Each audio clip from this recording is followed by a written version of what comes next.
But today's episode, we'll be finishing up all the wiring, and was a lot of it, to make this a plug-and-play as far as the car is concerned, and we're tuning, you're now tuning a Volkswagen, not a Honda, across the board, like pretty much everything the car would care about. We're figuring out what we need to do with the interior, finishing up the interior, figuring up the ignition, and getting the rest of the preliminary hard fabrication welding stuff done. So yeah, let's get to it. Well, it's March 21st in Maryland, and yeah. But either way, I got off work early, so we'll work on the Civic.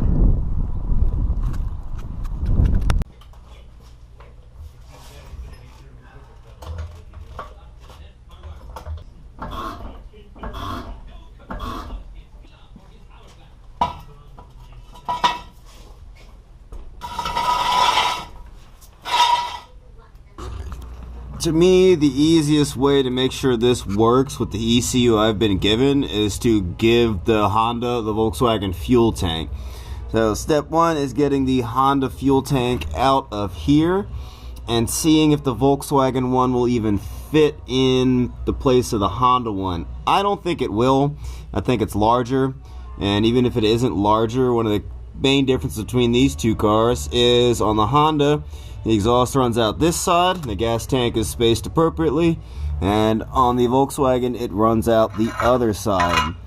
So right now I'm just getting this tank down to see what I can do about that. If the Volkswagen tank can't fit back here, we're going to put it where the spare tire went. And I'm going to put some sort of bash bar back there to prevent like any sort of explosions due to rear ending.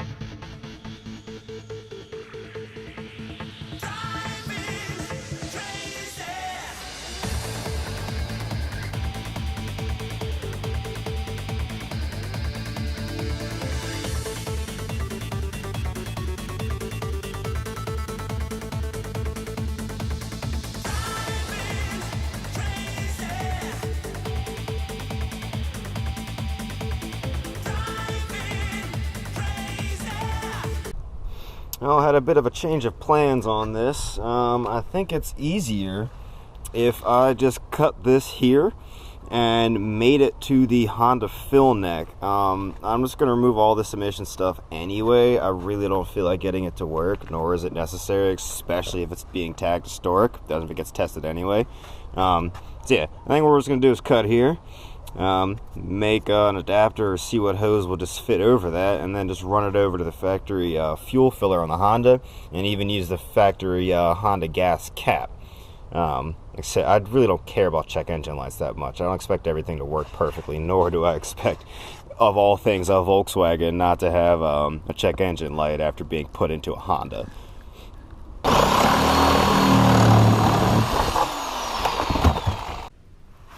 Well, fitting the Volkswagen fuel tank in this space is a no-go. It's just too tight. The Volkswagen one, as I assumed, is a lot larger. I mean, I got a trailing arm here that'd be in the way. The frame itself is in the way of me tucking this fully. I'd probably have to do something with the seats, basically cut the whole rear end out. So it's got to go in the trunk. Alright, so this is not going to be in the trunk, literally, but it's going to be in this position below the floor pan. We're going to cut out frame rails that run along here to let this knob and this little knob in, and we're going to remake it. Again, I'm making a bash bar that goes in the back to reinforce the one that's here. I mean, that's what's stock. That's nothing. So we're probably going to cut around here, cut that out completely, and then we're going to remake it. It's probably going to go around off to the side and then meet the bash bar over there. I'll be using structural steel for that, the same type of stuff they want you making roll cages out of. And so it should be good enough to hold the back end together. And going to have no spare tire. That's getting cut out. Pretty much everything back here is just to fit the fuel tank. And then we are going to stick the muffler back here in all this open space I got. Kind of quiet it down, because at this point it's just a turbo and like a little resonator, and that's it.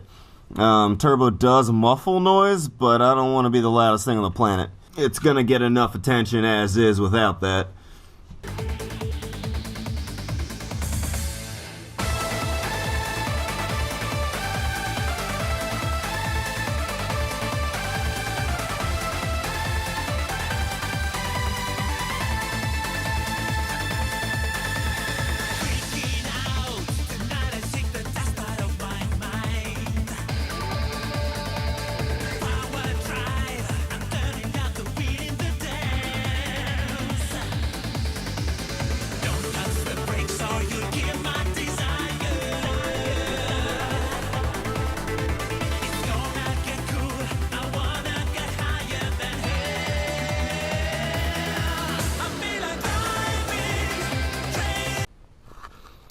I got the trunk cut out. It is just gonna fit here. I will have to cut out the frame about here and there, and then remove this, which was a bash bar. Supposed to protect the car in a rear end collision, but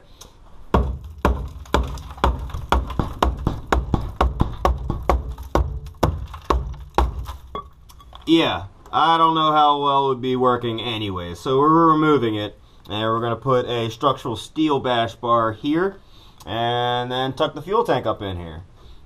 Whenever I need steel, I usually go to this place that allows you to pick it up in person and normally cuts it, a place called BMG Metals. So here we are to pick up some steel.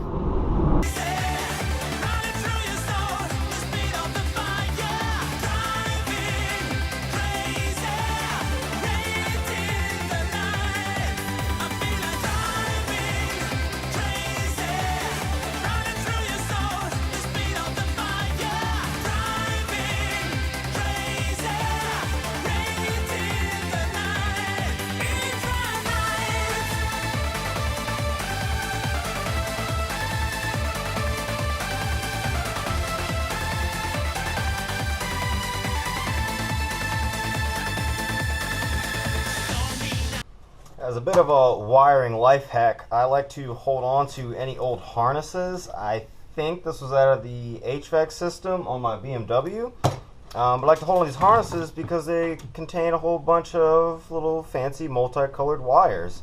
And when you're trying to wire a different piece into another harness, it's nice to have a wire that kind of matches what you're doing.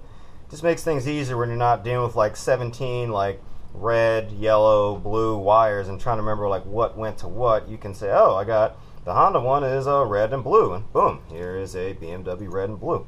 So I like to hold on to these harnesses because it makes wiring easier to me as far as a color code concept.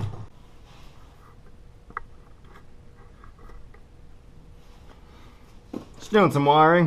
This is the plug for the mass airflow sensor. That's got to go over there somewhere, so we got to lengthen it. And this is exactly what I was talking about, why I hold on to these harnesses. This is a wire out of my old BMW.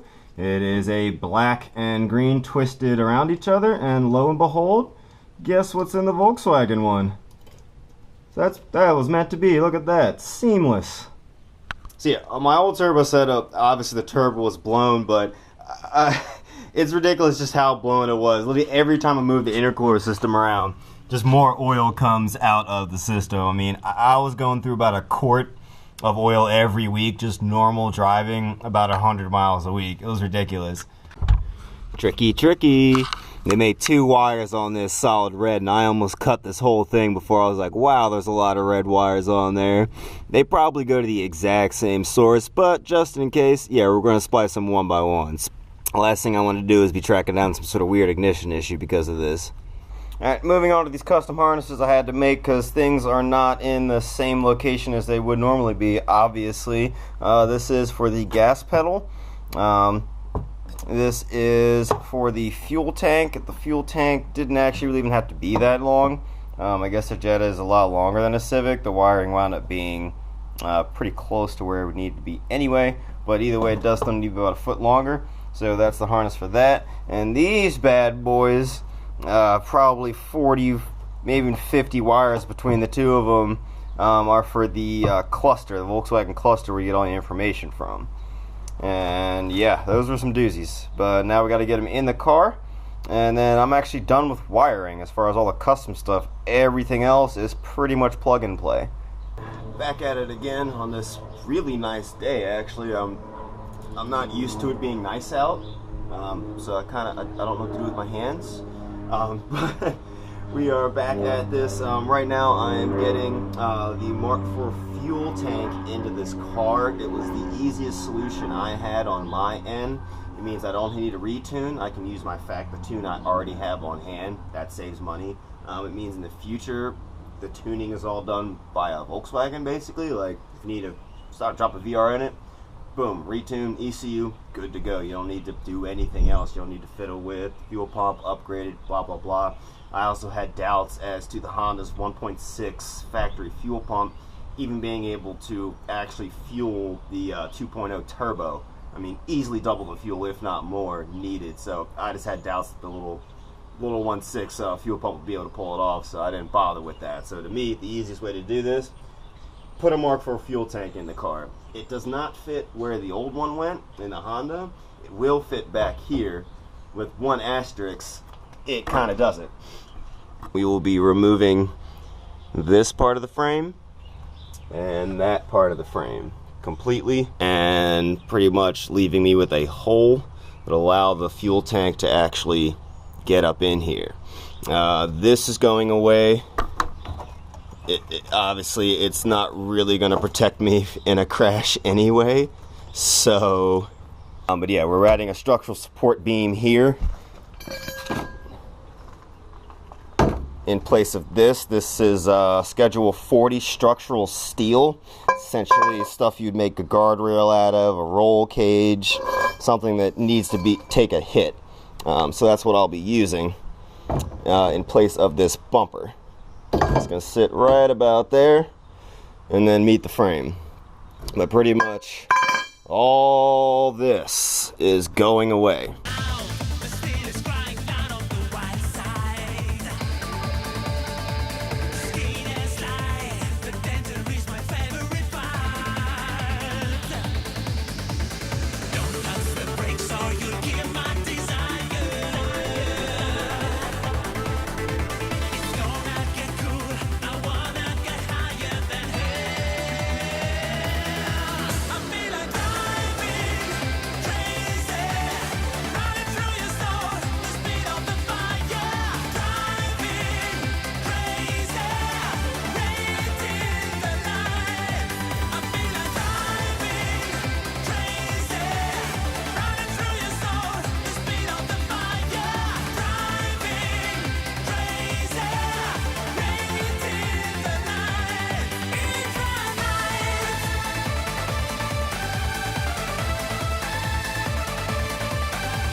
and the Volkswagen fuel tank is finally, my god, this took a long time to do. I hate doing upside down work, which is what a lot of this was, because you gotta do it from the bottom.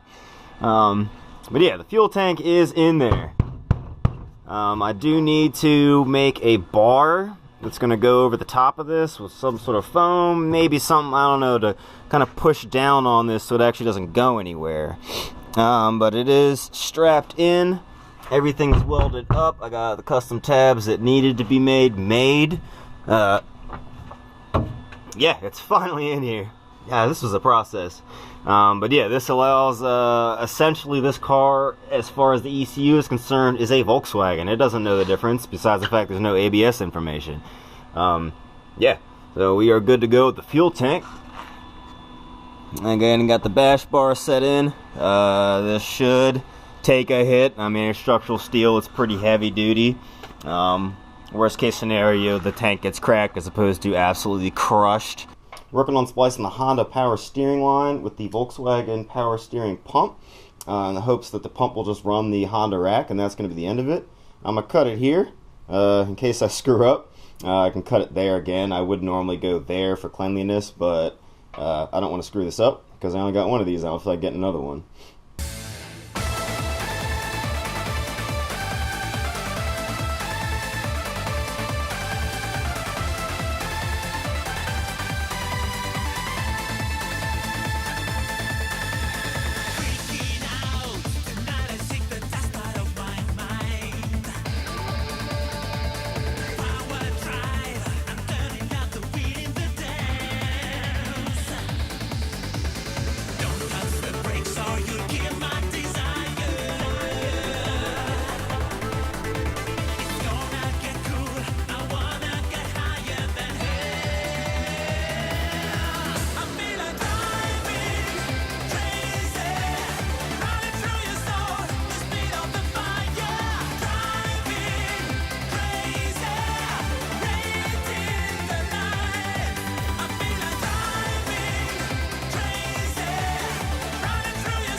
Well, this was about as straightforward as I hoped it would be. This actually makes a perfect bend to get out of the way of the Honda strut tower. Then winds up going right where I would need it around everything here. It would bolt to the firewall like that. And then these lines are close enough in size that one hose allows the other to be bolted right together. So that'll fit right in there. This is the return line from the rack, so there's not much pressure. I'm just using simple hose clamp and a hose. As far as the pressure line goes, it's a bit more advanced. We'll be using a compression fitting to splice them together because this is the high pressure line. We're talking like 1500 psi, so definitely needs a little bit more than just a hose clamp. But basically just done with the power steering already. That was pretty simple. I literally just need a compression fitting in like 5 minutes and we're good.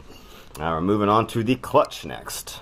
Today's not a good day to weld for various reasons. That's what I'm waiting on, the intercooler and the downpipe. In the meantime, we're going to do what body work I had done to kind of clean it up, make it look presentable.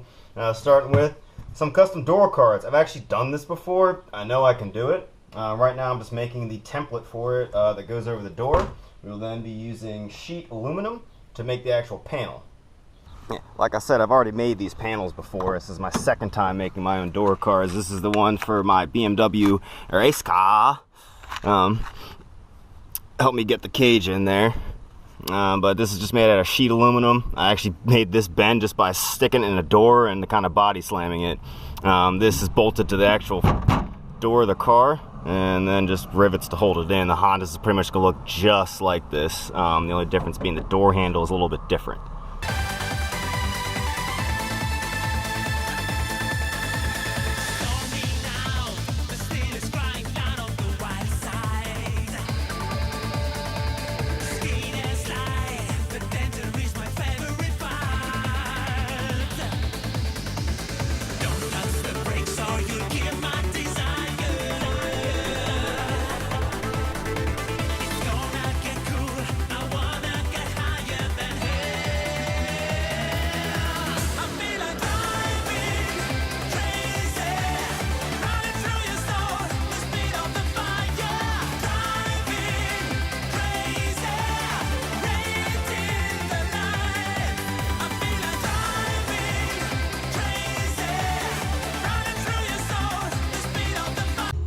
I got both front door cards made. I'm waiting to cut that hole out because I have to bend it, and I'd rather bend it than cut the hole out. I feel like if I cut the hole, it's gonna bend weird. So that's for tomorrow. And right now I'm moving back onto the back of the car for multiple reasons. A, this is just a big hole. B, the previous owner kind of really jacked up these fenders. As you can see the ground from the inside of the car. I don't know what's going on here. I mean, even with all this, it was still, yeah, whatever. This is previous owner stuff. But yeah, I can stick my finger into the car. This is going to be a different story. What I'm going to try to do with this is go wide body in the rear as a way to fix this and make it look smooth. It's just one and the same. I will be using a front fender from the same car, and I will attempt to basically, we're going to cut it out and mold it as best I can to the body of the car. It's probably not going to be perfect. It might not, it straight up might not work, but I gotta do something about this. I mean, I've literally cut myself a couple times working on this. It's basically serrated edge. But we're gonna remove all that, and that's gonna look so haggard if you look inside the car. So we're making a panel that goes back here to clean it up.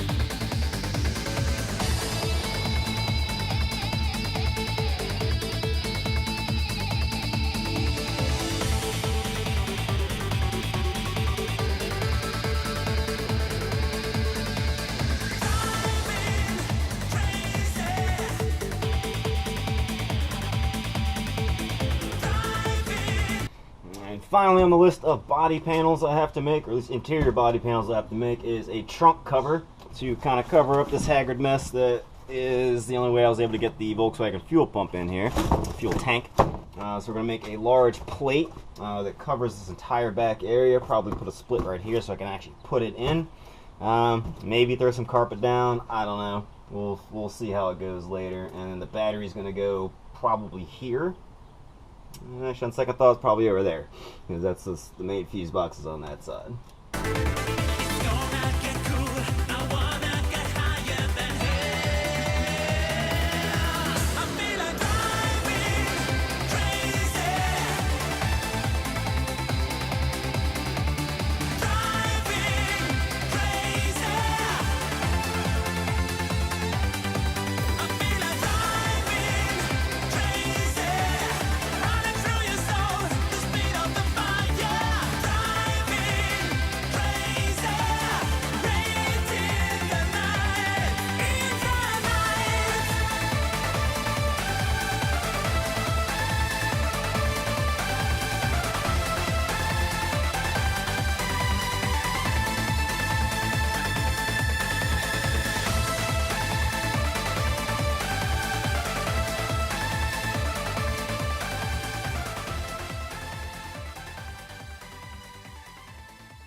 Got the trunk plate made, it's in there. It's a little shorter than I thought it would be.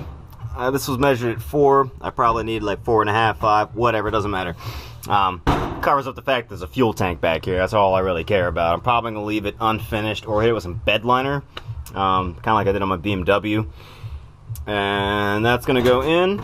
Then this panel will go over top of that. I'm going to make some custom little brackets that sit at an angle so that this is like this when it gets mounted. Kind of clean everything up, make it look nice. Again, battery's going to sit over here. I'm probably going to make a elevated pedestal for it that can be removed.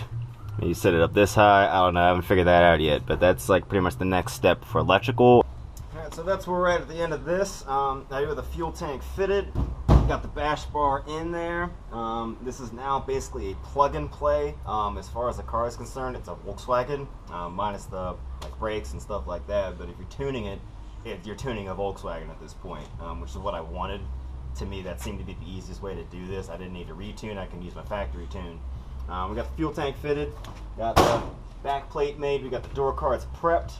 And all the wiring is done, like all of it. I have like one little 2-wire thing to do, but that's it. Other than that, we're plodding along pretty good on this project. I'm done pretty much all the preliminary fabrication, all the stuff that's going to take a while. I mean, it took me about 5 hours to get this fuel tank back here and the bash bar made. But yeah, wiring's done, preliminary fabrication's done. All I have to do is redo my intercoolers, the pipes for it, and then make a downpipe. And I'm pretty much done on my fabrication. Do it to weld the axles, but that's a very easy job. It's gonna take me like 10 minutes. So we're done most of the hard stuff at this point. Just putting everything back together, figuring out everything will work, and hopefully we're gonna fire up first time. We'll see.